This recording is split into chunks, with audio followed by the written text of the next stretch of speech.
All right, good morning, everyone. So we've been talking about the fall of the Qing dynasty, and remember that there was this kind of power vacuum, right? After the emperor who had governed, who was a fairly strong emperor who governed during the Second Opium War. After he dies, there's going to be this shift in the power structure where a Manchu court lady, basically, who becomes Empress Dowager, meaning the kind of regent to a emperor, usually means the mother of the emperor. I don't think any of her kids ever became emperor. She's going to end up being in charge. You can kind of see this emperor, who we'll talk a little bit more now later, Guangxu. She'll be his regent. He'll be 4 when he comes to power. So she's basically the one that's governing China. And she's a really smart lady. But her basic approach is to prove some self-strengthening. Remember, that's this idea of bringing in Western technology without changing the politics, while maintaining the power of the Manchu. So there's this question, who are we? Are we the Qing, the Chinese, what are we? Her major thing is thinking, how do we keep the Manchu in power? That's her major goal. That's one reason why she's kind of a villain often in Chinese history today, because she tried to emphasize the power of the Manchu. She was served by some good officials like Li Hongzhang. Right? We talked about how this guy knew what he was doing. He was a very capable official, very personally brave. Remember, he's the guy I told you about when someone, during the negotiations to end the Sino-Japanese War, a Japanese crazy man shot him in the face. And he continued the negotiations, and whenever negotiations were going badly for China, he would tap the part where he got shot. I like that. Which, smart guy, and very brave. I would kind of say, I need a break if I got shot in the face. Right? But he's like, I'll keep going. So the problem, though, is he is serving a decaying order. There's something so deeply wrong that simply having good officials is not going to save the country. And I gave you a couple examples, right? These devastating naval defeats, right, in this war with France, and then later on a war with Japan. We'll talk more about the war with Japan, because that's really important. But one thing I want to stress, and I should have made a bigger deal about this last time, was the problem of regional armies. Remember how I talked about how Zheng Guofan was allowed to raise his own army? That became the norm. Right? That became the norm. And it also kind of became the norm with the navies. Remember how I said they didn't have a unified naval command in part because they didn't want anyone to overthrow the country? If you were in charge of the whole Navy, maybe you could use that as a power base to overthrow the government. Another thing that encouraged division, one reason why the navies didn't help each other out, was they were connected to a regional army. So, Li Hongzhang and these others, they would think of the army that they helped raise as their army. And they didn't want to risk it helping someone else's army, even though they're supposed to all be Qing armies. Right? So you had the central government armies aren't doing very well. They allow the development of regional armies. The problem is those regional armies often have regional loyalties. And they want to they don't see the point, if I'm a northern regional army, who cares about the south? If I'm a southern regional army, who cares about the north? I don't want to lose my army helping them out. So there's big problems. We talked about also how there were limits to just how far self-strengthening could go. Remember, I gave you the example of the railroads. A lot of Chinese did not want railroads because it hurt them economically. Right? If it's my job to move things by cart or by wagon, and you build a railroad that can do it efficiently, I'm out of business. So I'm going to pay off politicians to make sure to stop the railway. And I gave you an example where the British were building a railway for the Chinese, and it was bought out later, and then they ripped up the railway. They said, we don't want it for those reasons. And of course, I think the biggest example of corruption was the whole gunpowder sand thing. Remember, they would fire shells in this war here. The Chinese would fire shells that would not explode because someone had taken the gunpowder out and sold it. Right? So there's a lot of problems. This is a sick, in a sense, government. Right? Just having good officials is not enough. So I want to talk more about that Sino-Japanese War. Just so you know, anytime you see the word Sino, it's related to China. Sino means China. Right? Sino means China. I would rather just say the China-Japanese War, but that's not what it appears in the history books, and if I tell you something different, it will be confusing. So I have to tell you what it's usually called by. This was fought essentially over control of Korea. Remember, China had been expanding its influence into Korea, was on the way to making Korea its colony, basically. It was getting very close. China was imitating Western-style imperialism. But what happens is, and this isn't a class on Korean history, I'm sorry, Daye, so I have to go very quickly. But in Korea, there was something called the Donghak Rebellion. And this was a religiously inspired rebellion that basically wanted to kick out foreign influence out of Korea. That's basically what it was. Now, what happened then is that the Korean king asked the Chinese to send troops to help put down the rebellion. Right, so the Korean king says to China, there's a rebellion, please send troops, we need help. There was a treaty between China and Japan that said if one country sent troops to Korea, the other country could send troops to Korea. So an army comes from China, an army comes from Japan. The Koreans, in the meantime, actually negotiated an end to the rebellion. So the Korean king is like, oh, the rebellion's over, you guys can leave. But China and Japan did not want to leave.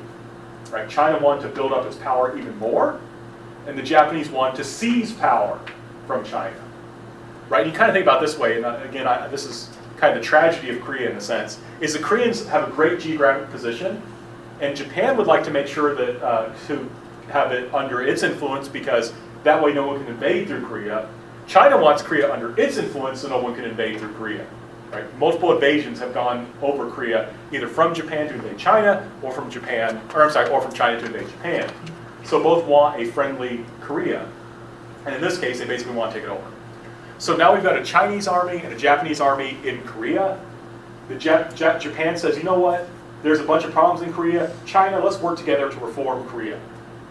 And the Chinese realize that this is an attempt for Japan to gain influence in Korea, and the Chinese don't want that. China wants to maintain its influence in Korea, so eventually this is going to lead to a war.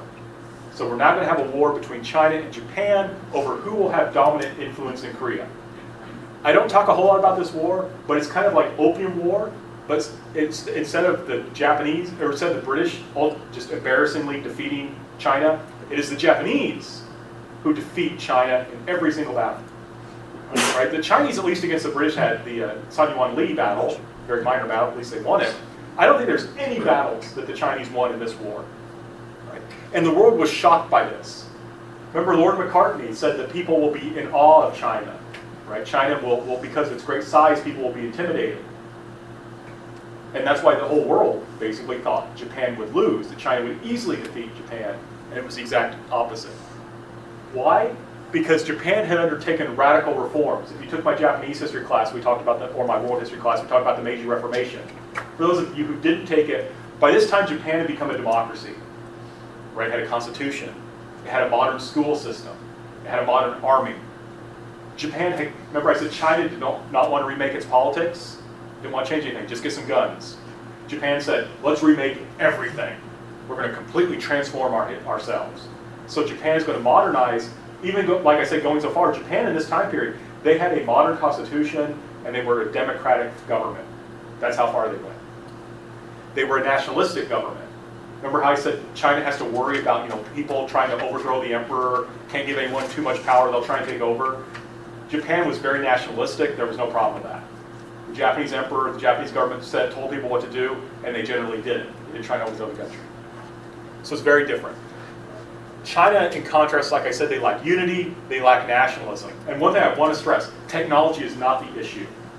Technically speaking, the Japanese and Chinese armies were equal. If you just look at like weapons and ammunition, in the Navy battles, China actually had a better Navy than Japan. China, for example, had 2 battleships, the Japanese had 0. Right, so China actually had the technical advantage in terms of Navy. Army, it was about the same.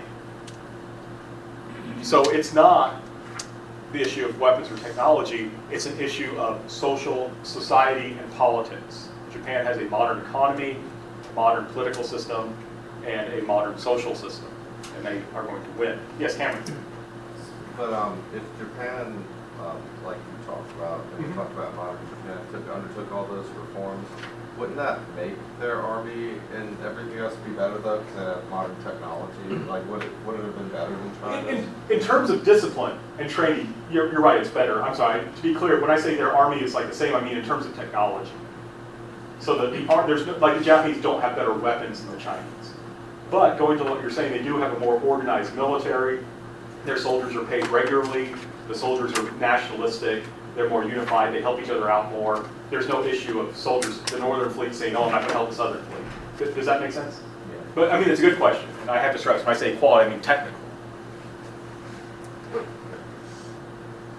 The results of this war: China will lose Taiwan. China will lose Taiwan. That will become a Japanese colony, and so Japan is very close to China now, and they will use that as a base to expand further into China.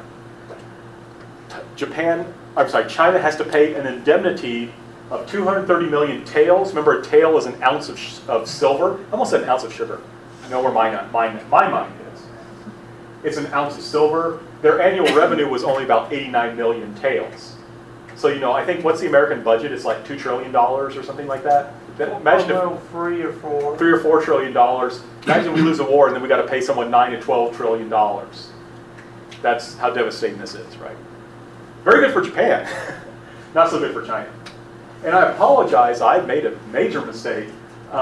Also, Japan will get control of the Liaotung Peninsula. This peninsula up here, not this peninsula. This is the Shandong Peninsula, a very different place. I apologize, I changed that here, because we're going to talk about Shandong later. Now here's the thing though I want to stress.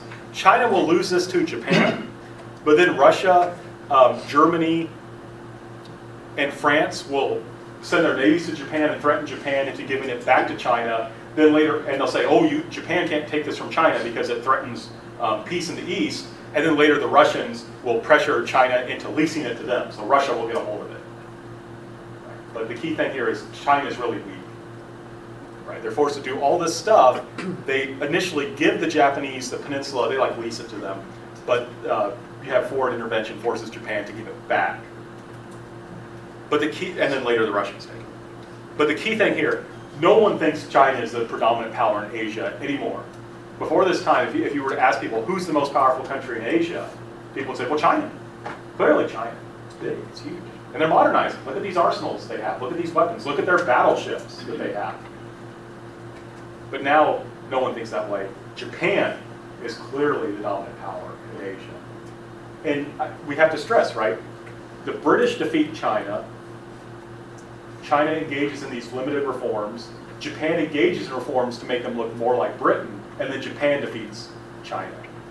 So a lot of Chinese people are like, maybe we need to change how we're doing things. Right? Maybe now is the time we need to change how we're doing things. If Japan changed, we can too. Right? We can too. So this defeat will encourage many Chinese to say, let's change how we're doing things. And I like this is an image from a Western comic at the time that gives you kind of a sense of how things were changing. So before we continue, a few announcements. We might start Section 6 on Monday. That's my hope. We have a review quiz and reading quiz due by Sunday at 11:59 p.m. Remember, that's on Lou Schutz's The Story of AQ. And do remember, that is I try to emphasize, that is a hard story. Right? It's not an easy story to read. You want to give yourself plenty of time. Have that study guide out. And I divided the study guide by chapter. So you may want to read it for 15 minutes, do a chapter, and then take a break and read another one. It's not easy. It is rewarding. I think it's an interesting text to read. And like I said, when you read that text, you're reading something that 1 out of every 5 human beings in the world read, right? Because all Chinese people have to read it, right? So if you go to Chinese school, you're reading that. There's over 1.6 billion Chinese people. So I think it's important, right? You can read one text and you know that reading that text, 1 billion other people have read it. So just to give you an example, remember, this is meant to be a funny story. It is a satire. The people act in weird ways. It's making fun of China. Right? It's making fun of Chinese society, so keep that in mind. And if something doesn't quite make sense, it's probably a joke. Right? So it's I don't get this. It's probably a joke, and that may help you to get it. One thing to think about is in the story, and part of the status is what determines a person's status. What makes people respect or disrespect someone. And the main character, AQ, his status will change multiple times in the story. Right? So what makes it change? What makes people respect him? What makes people disrespect him? Are you asking a question, Dylan? I was going to say, I found it funny. I don't know if it's a joke, but I found it funny that, I think it was the first chapter, Aku gets slapped by Zoe, and that basically makes his reputation go up because he was slapped by somebody important. Yeah, a high status person slaps AQ. Good example. Yeah. And a high status person slaps AQ, and then people are like, oh, AQ must be important because someone important hit him. So it's kind of making fun of this idea. So that's something to kind of keep in mind. And also, especially, there are no heroes here. I want to emphasize this. There's no hero. So I want to emphasize this. And it's not just satire on AQ, it's everyone. It's all Chinese people, right? Because remember, his goal is, in a sense, to talk about how to fix China. He wants to diagnose the problem. And I apologize, there was no 199 revolution. That was me trying to add this in the morning. How does this story criticize the 1911 revolution, right? How's it going to criticize what happens in 1911? So when they talk about the revolutionaries, they're talking about the people who undertook the 1911 revolution. They're not communists or anything like that. These are just Chinese people who want to get rid of the Qing. And I want to give you an example. Dylan pointed to a funny example. I want to give you one more just so you can kind of see the humor. So this is Akyu, his views on women, right?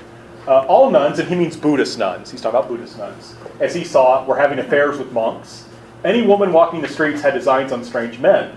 Any man or woman in conversation, wherever they were, must be up to no good. He was always disciplining them with his angry glare. Notice the capitalization, right? That's how he deals with people who are misbehaving. Or with a few sentences of penetrating criticism. If there was nobody else about, he would cast a pebble at them from behind. Right, so this isn't a brave guy, right? If he saw a man and woman together and they weren't looking, he would sneak up behind them and throw a rock and run away.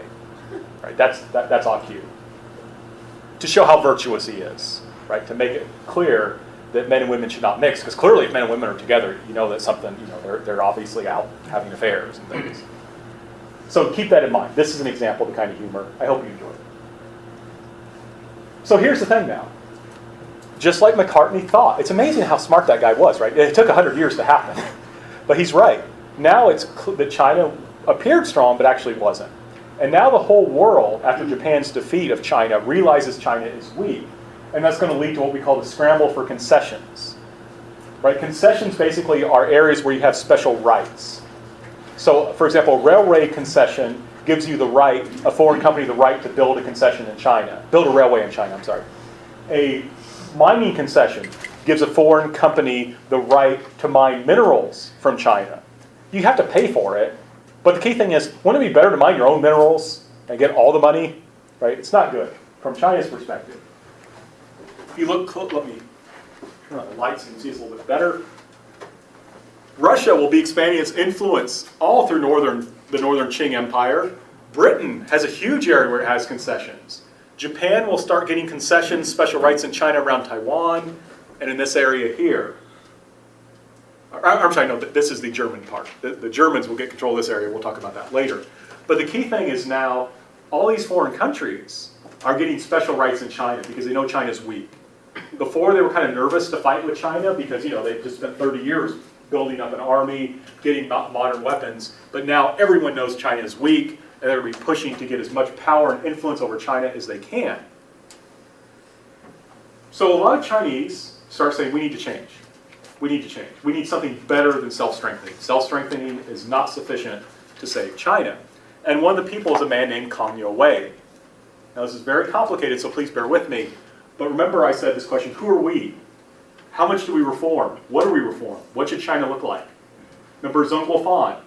He wanted to basically restore the old ways. He was fine with new weapons and technology, but he wanted to make a Confucian Qing China, where the gentry and the government had their old alliance.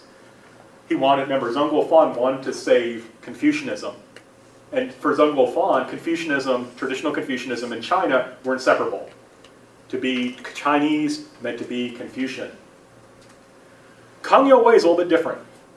He will separate the Chinese nation from traditional Confucian culture and make that the most important.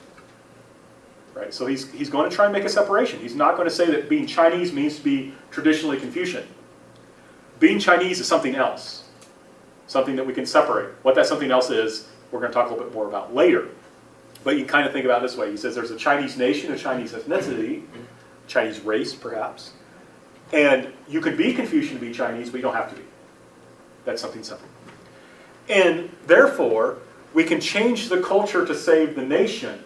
If being Chinese is about being a kind of Confucian, like Zheng Guofan thought, you can't change Confucianism. Because if you do that, China disappears. But Kang Youwei argues that we can change our Confucian culture to save our Chinese people. So they're separating, in a sense, what it means to be Chinese. They're talking, being Chinese is something different for him. And that's what we're trying to save. We're not trying to save Confucianism. We're trying to save China. And so he will write an interesting book called Confucius the Reformer, where he argues that Confucius was not laying down principles that we have to follow in all times and all places. Rather, Confucius is laying down the principle that we have to change to fit our situation. And so we should imitate Confucius not by doing everything he did, in terms of virtue, we should imitate Confucius by reforming as needed to fit our circumstances. Right? You see the change? Instead of saying Confucius is a hallowed teacher, we have to do everything that he says exactly as he says, Kang Wei says, nope. Rather, Confucius was a person who taught people what they needed to help China. And that's what we need to do. And when we do that, we're being true Confucians. So being a Confucian is not being a conservative or a reactionary who doesn't want to change anything. Being a Confucian is being a reformer. Now, he is still loyal to the Qing. He sees the Qing state as capable of bringing those changes. So he is loyal to the Qing. He wants the Qing to reform China. So he still believes in the Qing. But notice something has happened. Confucianism is not an ends. He's not thinking, how do I save Confucianism? Confucianism is a means. The end is saving China, the nation. Right? Confucianism is merely a means, not an end. His major goal is to save China through Confucianism. Zheng Guofan wanted to save Confucianism. For Zheng Guofan, Confucianism and the China go hand in hand. You can't separate them. Kang Youwei says, look, something's got to change. We've been trying that. Wasn't enough. We need to fix things.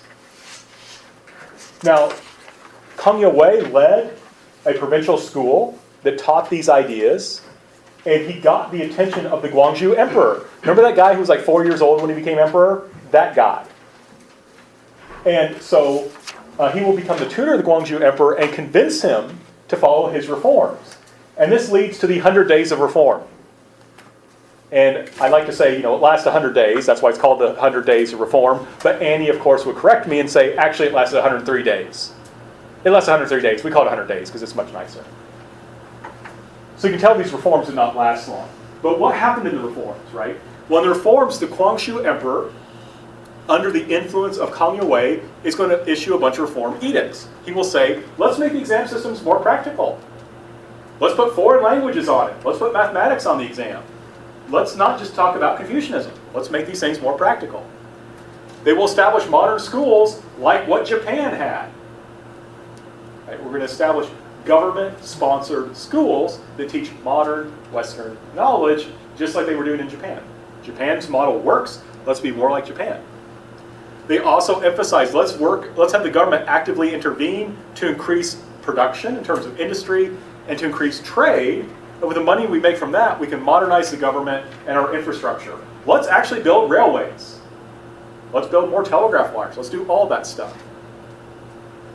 Xixi, remember Xixi, the Empress Dowager, sees this as a threat to Manchu power, as being too friendly with Westerners, so she will have the emperor arrested, and she will have the reformers, as many as she can get, executed.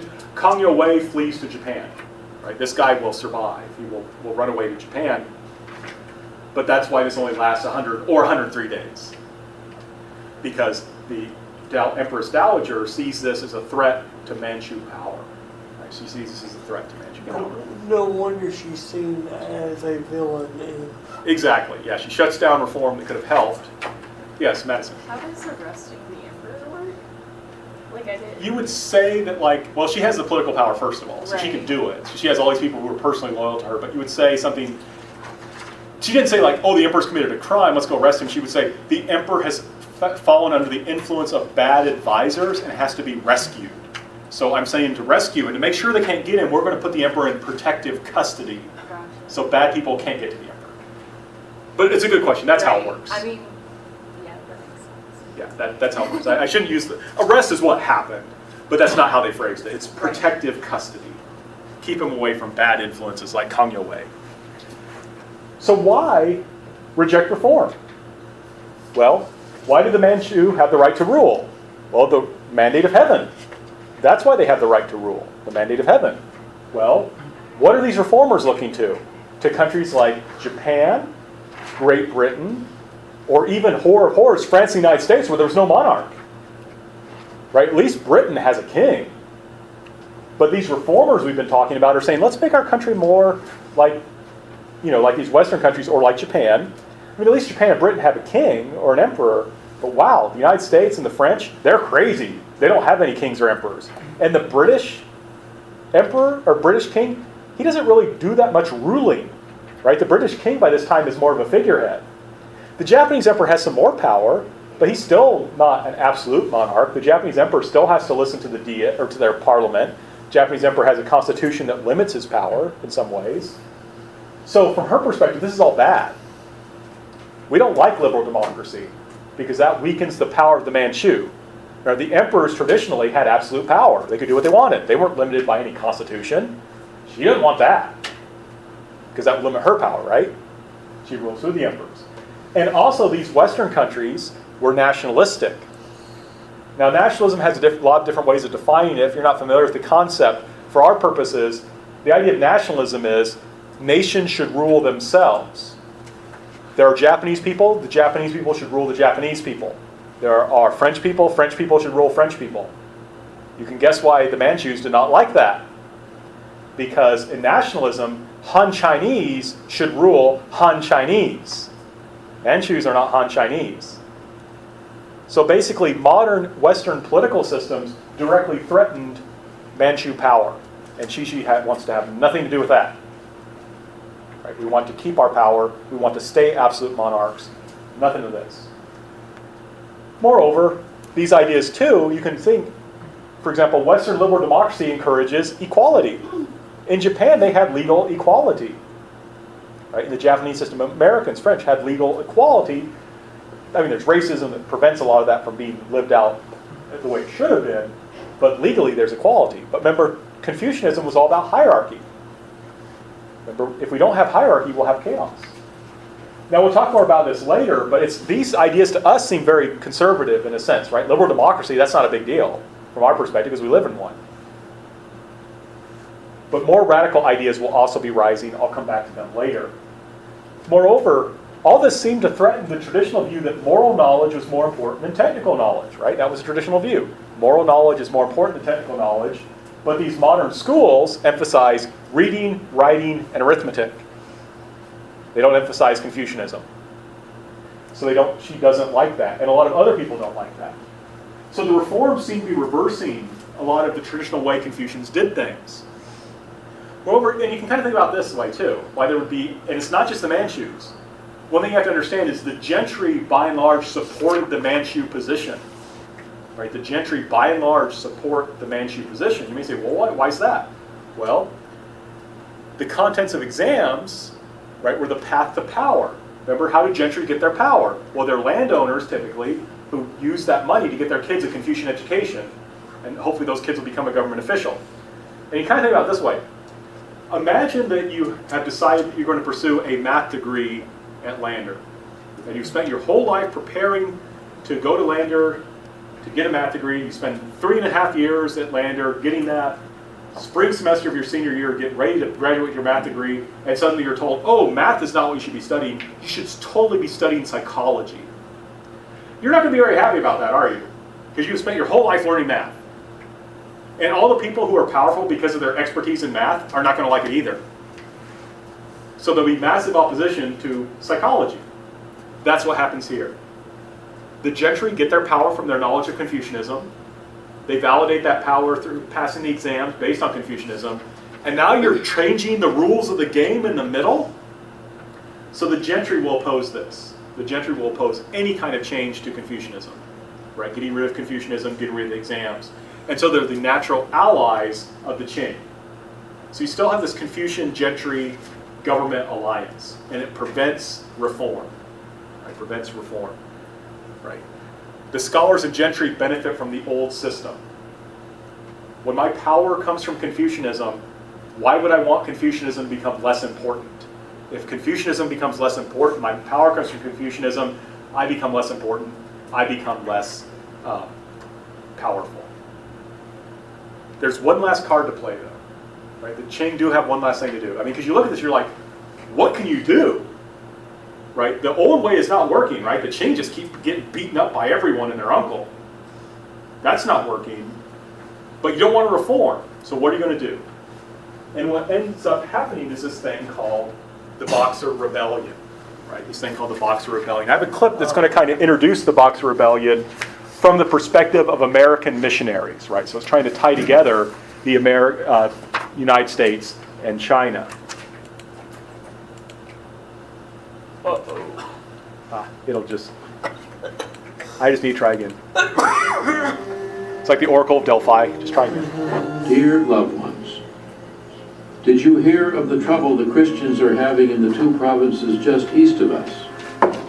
There is a native secret society called the Boxers, who say they are going to overthrow the Protestant religion in China. Just how far they will be allowed to persecute missionaries and their converts is not easy to say. With love to you all, Eva. Eva Price was a missionary from Des Moines, Iowa, one of thousands of Americans about to be swept up in a brutal war that would rivet the attention of the country all through that summer.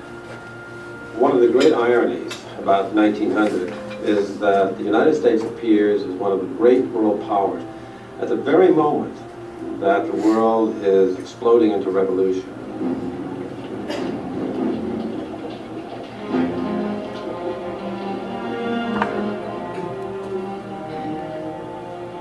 Eva had arrived in China 11 years before to find an angry, frustrated people. Their country carved up by hostile foreign powers, bent on exploiting its vast markets. By 1900, China is looked at as a nation that cannot defend itself. China would be described as a bone among the dogs. The dogs are, of course, the imperial powers, and the United States is one of the dogs competing for the bone.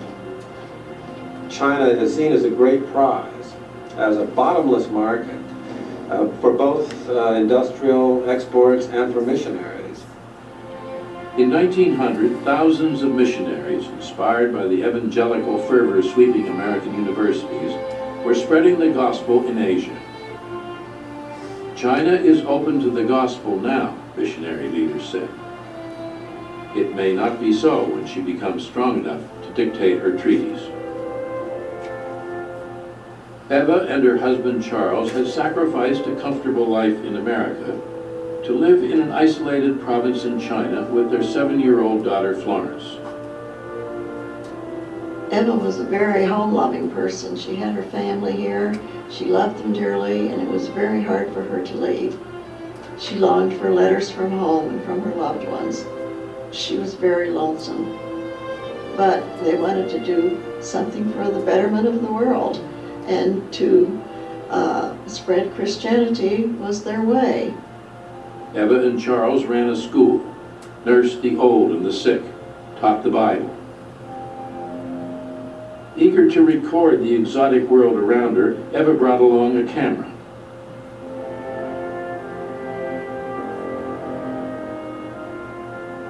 Like most Americans, she saw the Chinese as a backward people, mired in superstition and magic, worshiping idols, waiting for the blessings of conversion. The Chinese saw Eva as a barbarian, corrupting their ancient culture and religion. The missionaries destroy the gods we worship, protested the Chinese. They revile our ethics, ignore reason. Their aim is to engulf the country. The Chinese couldn't figure out why the missionaries were coming into their land. The main word for them was foreign devils, and that's what they called them, foreign devils. With hatred of outsiders growing, a mysterious sect began roaming the countryside, burning churches and killing missionaries. They were called the Boxers. Their rallying cry, exterminate the foreigner. Their prime target, the missionaries. It is not surprising that the Boxers would target the missionaries. Once American missionaries were able to get into interior provinces of China, it opened these provinces up to American business people. And consequently, American diplomatic officials on the scene nicely called the American missionaries the pioneers for American trade and business, because once they opened up an area, then the other Americans could come along behind and sell goods. The Chinese did not miss this. By the summer of 1900, the Boxer uprising had spread to the province where the Prices lived and worked. Dear home folks, We are all well and as happy as circumstances will allow, putting our trust in him for whose sake we are here. Florence has quite a curiosity to see the Boxers, but I hope she'll not get a chance. Love to you all, Eva. All right, so that gives us some background, like I said, about the last card to play. I need to talk a little bit more before we get to the Boxers, though. I have to do some geography. So this is how the Chinese understood their situation, or this is one way to kind of understand China's situation, right? We talked about the race for concessions. All these different people want to get together and divide up China, right? The Western empires and Japan. Notice the United States is not on there. We followed what's called the open door policy. We didn't want a concession, in part because all the other countries got them first. So we just thought that everyone should have the right to come to China and trade. And this is a French cartoon, right? You can see because France and Russia are good looking, and everyone else is really ugly. Right? So, and Russia, by the way, was an ally of France. That's why Russia looks handsome. But in any case, there's this division. Germany, represented here, right, is expanding its power into Shandong. Right, it's expanding its power in Shandong, especially the city of Qingdao. And in Qingdao today, you can see German influence. This is where the Chinese will learn to make beer, right? And even today, this is celebrated in China, right? This is a Chinese Oktoberfest celebrated in Qingdao in Shandong province, right? These are all, if you can't quite see, these are all Chinese people dressed up in traditional German clothing, which is pretty cool. And she is, I don't know if these are fake or not, but that is a strong beer frau. I mean, she's holding 2 big tankers with one hand like this. Very impressive. So, foreign influence can be very good. Spreading beer culture, I think, is awesome. Especially if they brought pretzels with them. I don't know if they did. What happens, though, right, that's not the only influence the Germans are having. There are also German missionaries, including Catholics, in 1897. 2 of those German missionaries will be murdered. There's these 2 German Catholic missionaries who were murdered by members of the Big Sword Society. As you saw from that clip, that clip focused on the Americans, but it's not just the Americans. Imperialism is connected to missionary work. And I love that quote where you had the missionary saying, now's the time to go to China because in the future, when she can dictate her own treaties, we might not be allowed to go. Right? That's a very striking statement, right? Now, as long as China's weak, we can send missionaries, but one day China may get its act together, missionaries can't come. So there's this connection. Right? Wherever Western influence goes, there's also missionaries, and typically the missionaries work together with their governments and with local or with merchants from their same area. So, right, if you're a German missionary, you're working with the German government and German merchants. From the Chinese perspective, all these things work together and equal imperialism. So these members of the Big Sword Society, a Chinese secret society, kill a couple of missionaries.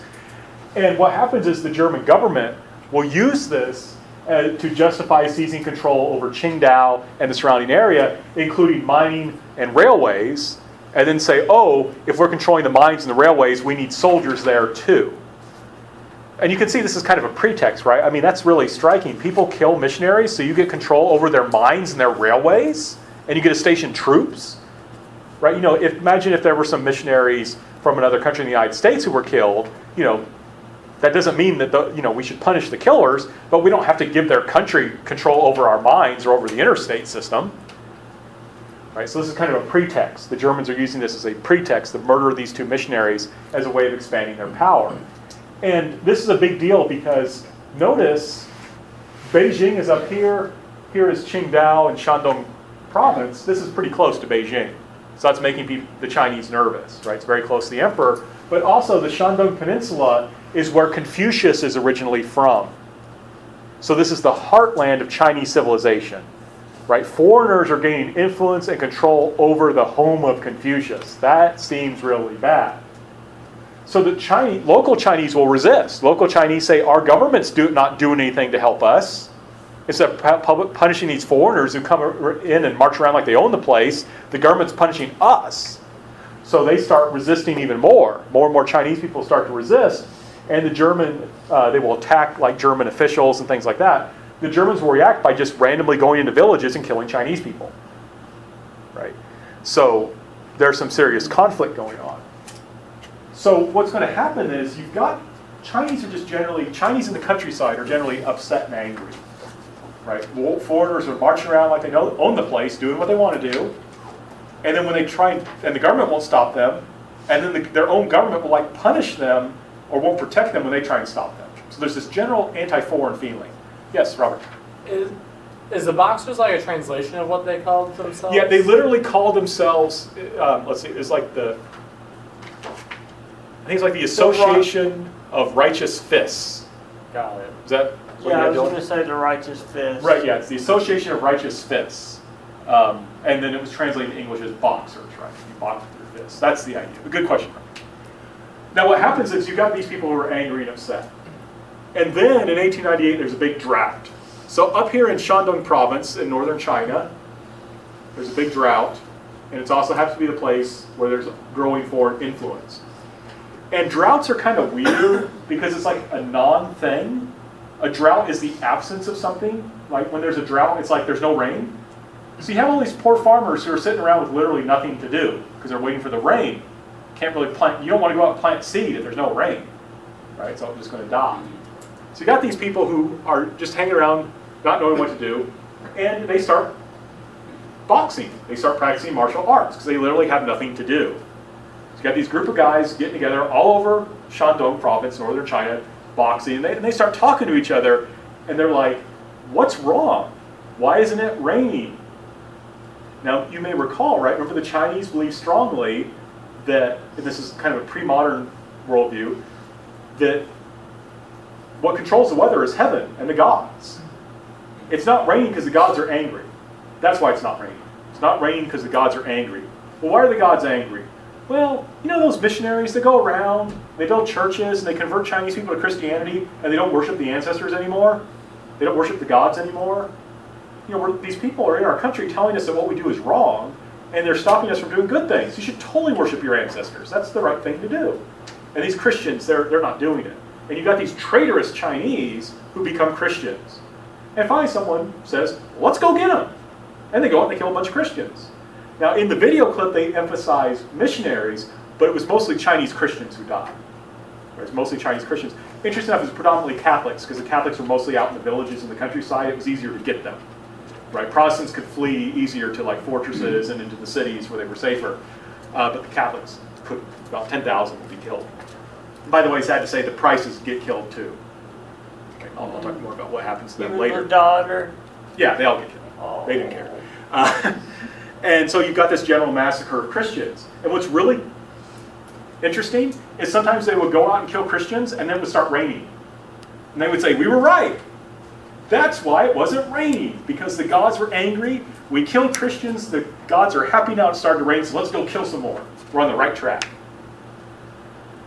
The Chinese government will refuse to stop this. And it will even help at times. What happened to the prices that were in the video clip? They were told by a Chinese government official, come here, come to the city, we will protect you. Get out of the countryside, come to the city, we will protect you. So they all came.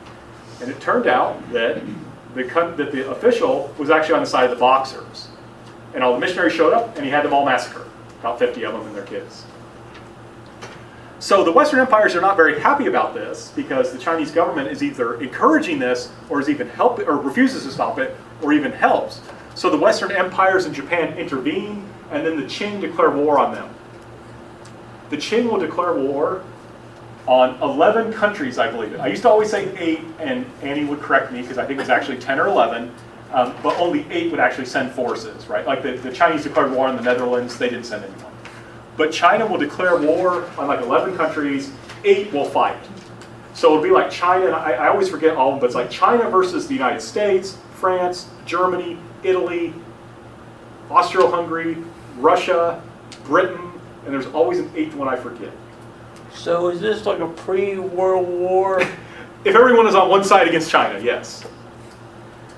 So this sounds kind of crazy, right? The Qing can't even defeat one country, and they're trying to fight like 11 or 8, depending on how we count them.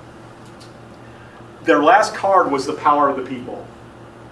The Qing will end up supporting the rebellion, and they say basically, we hope that with the support of the Chinese people in their righteous anger, they will kick out the Westerners, and then we'll be free. That's the hope. That's the hope. The Boxers will actually encircle the legations. These are diplomatic buildings. They had like a fort, basically, where all the diplomats live. They will surround the legations. The 8-nation alliance will send reinforcements, all those countries I was talking about, and they will rescue the foreigners and the Chinese Christians who are in the Beijing legations. They will defeat the Qing and the Boxers. And the Qing will be forced to pay 450 ounces of silver as restitution. They'll be forced to pay 450 ounces of silver as restitution. How long does this take? It took a long time. They never actually paid it back. Eventually, the Americans will say, you don't need to pay us back. Or the Americans will say, we're going to put the money in a scholarship fund for Chinese people who want to stay in the United States. No, what I mean is the actual... 3 years. 3 years, okay. Oh, good question. Yeah. Robert? Oh, no, sorry. Oh, no. And I wanted to show you, though, this. What's interesting, because we don't have a lot of time to talk about it, was that the Chinese, the way they fought this rebellion, it was driven by Chinese traditional religious ideas. So you have here like the Westerners, and you have the Chinese fighting them. And the Chinese thought like prepubescent girls had like special powers. So they had these girls called Red Lanterns, who they thought could cast spells. And like that's what they're doing, right? You can see the Red Lantern there, casting a spell to protect the Chinese soldiers from Western bullets. And the Boxers thought they could conduct rituals that would make them impervious to Western bullets. And they even thought like there were stories that like a Red Lantern, if like she could take a piece of rope and like stand over the rope and it would become like a dragon and she could ride around the dragon. It's fun stuff. What's really cool too is that they interpreted Western people as also having magical powers. So like if you look at pictures of Western bishops, they had like huge, like Catholic bishops, they had huge beards and they looked like wizards, and they thought they were wizards. And the Boxers swore that there was this Catholic French bishop who could fly and cast fireballs at the Boxers. It was really interesting stuff. How they saw the There world. needs to be a D&D campaign based on it. That would be cool. And what's really striking, there's a Chinese-American Catholic who I assign, and I have a couple classes where I assign his work, but he wrote a book called Boxers and Saints, which attempts to tell the story of the Boxer Rebellion from a Boxer and from a Chinese Catholic. And it's a really interesting kind of story that deals a lot with the things that come out of this. But very sad now, the key thing I want us to understand, that was the last card the Qing had to play.